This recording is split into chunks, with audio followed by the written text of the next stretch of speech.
Hey, I'm Sarah, and I was just sent 3 of these little hammers that you can use if you ever are in a car and you need to get out very quickly, whether the car went underwater or you're getting trapped, anything like that. These are these nice little hammers that have a little holding case here. It has this removable part here that is a sticker, so you could put it on your door handle, you can put it within your car, so you always know where this is in case you needed it quickly. They also come with these little non-slip grips.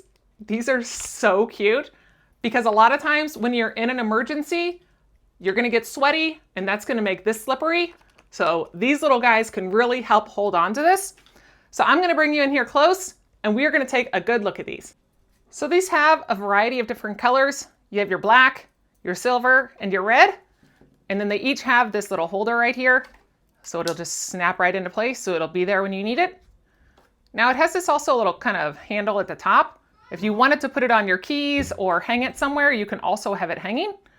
But the features of this, you pull this off, and this is a seatbelt cutter. So if you did get trapped, you just slide your seatbelt in there, and that is just a sharp knife in there that you can then cut the seatbelt. And then on the other side, this is where you actually have your hammer to be able to break the glass. And they actually give you a little sample piece of glass that you can use to test it. So we're gonna try this out. So we're gonna put this on the glass and then just push down.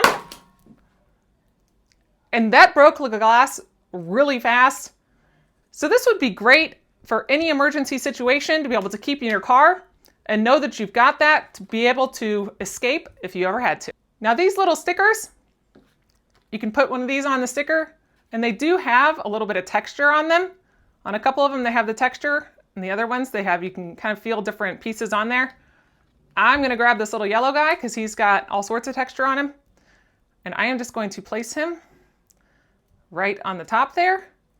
And then that just kind of changes that whole feel. Like it's a lot easier to grip onto. So I've got the grip on there, and then I can still add this on. And now he's ready to use if you ever needed to use it.